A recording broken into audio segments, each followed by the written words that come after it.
Once upon a time, in the lush, green grasslands of the savannah lived a mighty lion. He was strong and brave and was known throughout the land as Leo the Lionheart. All the animals in the savannah knew and respected him for his fierce bravery. They would tell stories about his daring adventures and his powerful roar that echoed across the plains. But despite his strength and courage, Leo was often lonely. The other animals were too afraid of him to become his friend. They would run away whenever he approached them, which made Leo sad because he had a kind heart and wanted nothing more than to be loved and accepted by the other animals. One day, Leo was strolling through the tall grasses when he heard a small cry for help.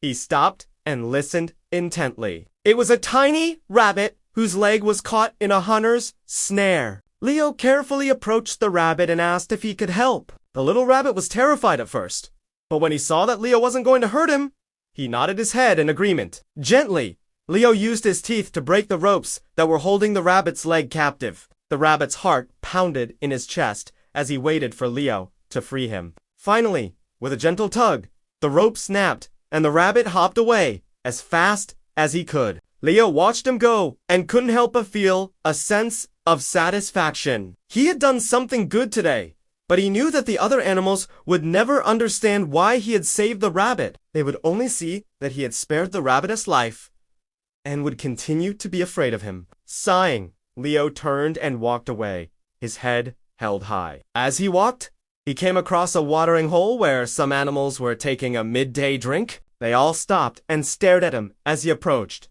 their eyes wide with fear. Without saying a word, Leo walked over to the watering hole and drank deeply. The animals watched him nervously, unsure of what he would do next. After quenching his thirst, Leo prepared to leave, but the animals didn't move out of his way. Instead, they huddled together, shaking in fear. Frustrated, Leo let out a loud roar that echoed across the savannah.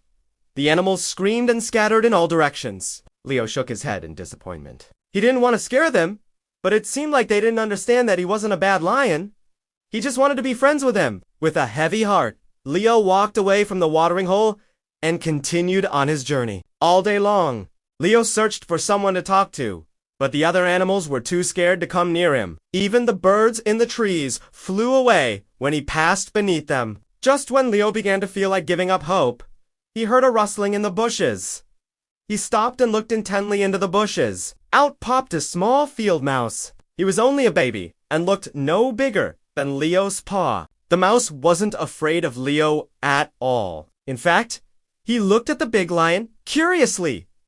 Leo couldn't help but smile. Finally, someone who wasn't afraid of him. "Hello there, little mouse," said Leo kindly.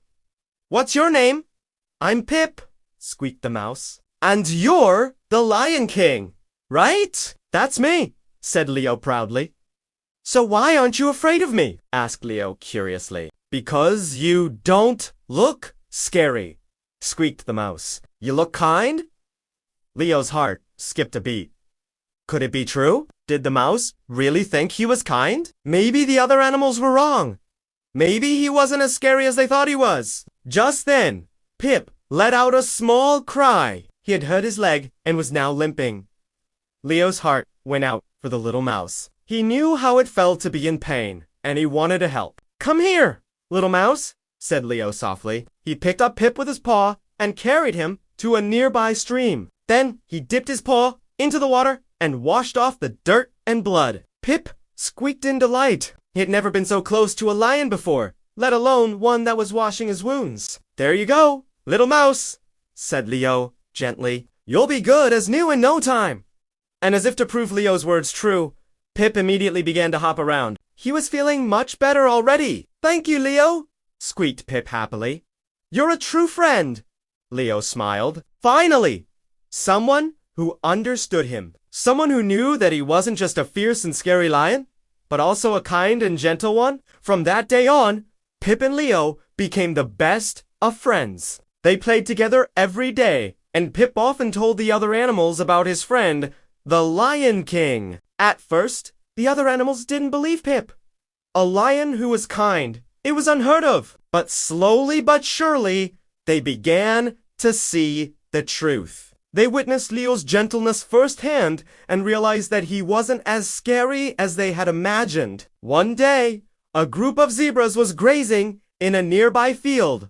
When they saw a lone lion approaching, they froze in fear, waiting for him to pounce. But instead of attacking the zebras, Leo sat down beside them and began to talk to them. He told them about his friendship with Pip and how he wasn't a bad lion. The zebras were shocked. They had never seen Leo like this before. He wasn't roaring or growling. He was actually being friendly. One of the zebras, a wise old male named Zuri, finally spoke up. "Leo," he said cautiously, "why are you being nice to us? You could easily kill us all." Leo shook his head. "That's not who I am, Zuri. I may be a lion, but I have a kind heart. I don't want to hurt anyone." Zuri was stunned. He had never heard a lion speak like this before. It was almost as if Leo wasn't even a lion at all. "But why?" asked Zuri, still confused. "Why would you choose kindness over power?" Leo looked at the zebra, his eyes filled with sadness. "Because that's who I am, Zuri. I may be a lion, but I'm also kind. And I believe that true strength comes from being gentle, not from being feared." Zuri was speechless. He had never thought of it like this before.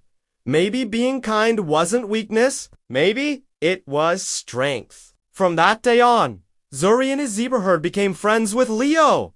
They spent their days playing together in the savannah. And as the sun set each evening, they would sit around the watering hole and talk about everything under the sky. Leo was no longer the lone lion.